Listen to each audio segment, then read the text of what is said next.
বিশ্বের সবচেয়ে জনপ্রিয় টি-20 লিগ আইপিএল এর নতুন মৌসুম শুরু হয়েছে।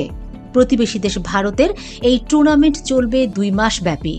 আইপিএল এর এবারের আসরে বাংলাদেশের কোনো ক্রিকেটার নেই। তবে ক্রিকেটার না থাকলেও আইপিএল নিয়ে অনলাইন জুয়ার প্রচারণা সমানে চলছে বাংলাদেশে। সাম্প্রতিক বছরগুলোয় বাংলাদেশে অনলাইন জুয়া বেড়ে গেছে। বিশেষ করে ক্রিকেটের আসর আইপিএল ও বিপিএল লিগ চলাকালে তা আরও বেড়ে যায়। গত ডিসেম্বর-ফেব্রুয়ারির বিপিএল এর পাশাপাশি চলমান আইপিএল এর সময় একই প্রবণতা দেখা গেছে। ফেসবুক, ইনস্টাগ্রাম ও গুগলে বাংলাদেশে অনলাইন জুয়ার বিজ্ঞাপন চলেছে অবাধে। আর এতে অংশগ্রহণ করেছেন বাংলাদেশের শীর্ষ তারকারা। অর্থের বিনিময়ে তারা এসব বিজ্ঞাপনের প্রচারণায় অংশ নিয়েছেন। বিষয়টি নিয়ে ডাক, টেলিযোগাযোগ ও তথ্য প্রযুক্তি মন্ত্রণালয়ের দায়িত্বপ্রাপ্ত প্রধান উপদেষ্টার বিশেষ সহকারী ফয়েজ আহমেদ তৈয়ব গণমাধ্যমকে বলেন, প্রস্তাবিত সাইবার সুরক্ষা অধ্যাদেশে সাইবার স্পেসের জুয়াকে অপরাধ হিসাবে গণ্য করা হয়েছে। চলতি সপ্তাহে যদি অধ্যাদেশটি উপদেষ্টা পরিষদে অনুমোদন পায়, তাহলে এই অপরাধে জড়িত ব্যক্তিরা আইনের আওতায় আসবেন।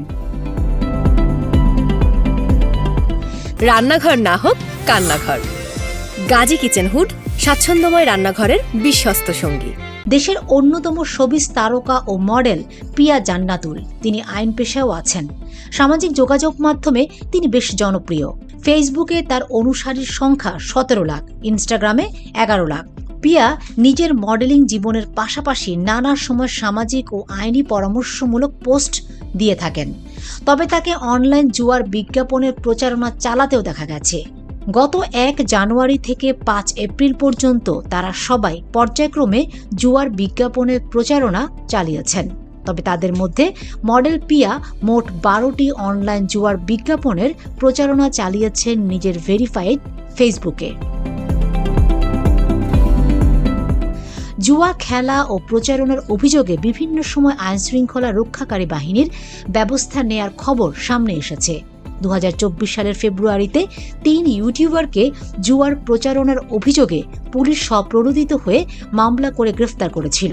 তবে জুয়ার প্রচারণা চালিয়েও দেশের শীর্ষ তারকারা সব সময়ই ধরা ছোঁয়ার বাইরে থেকেই যাচ্ছেন। তাদের বিরুদ্ধে আইনশৃঙ্খলা রক্ষাকারী কোনো সংস্থাকে ব্যবস্থা নিতে দেখা যায়নি। ইন্টারনেট যুগের প্রেক্ষাপটে বাংলাদেশে বিশেষ করে অনলাইন জুয়া প্রতিরোধে স্পষ্ট কোনো নীতিমালা নেই। তবে 2023 সালের 11 জুলাই সামাজিক যোগাযোগ মাধ্যম ও টেলিভিশন, বিশেষ করে খেলার চ্যানেল সহ ডিজিটাল ও অনলাইন প্ল্যাটফর্মে অনলাইন বাজি ও জুয়ার বিজ্ঞাপন বন্ধে বাংলাদেশ টেলিযোগাযোগ নিয়ন্ত্রণ কমিশনকে বিটিআরসির নির্দেশ দেন হাইকোর্ট। একই সঙ্গে যেসব আর্থিক পরিষেবার মাধ্যমে বেটিং ওয়েবসাইটের অর্থ আদান প্রদান হয়, সেগুলোর গেটওয়ে ও চ্যানেল বন্ধের নির্দেশনা দেওয়া হয়। Fatema Shilu, GTV news.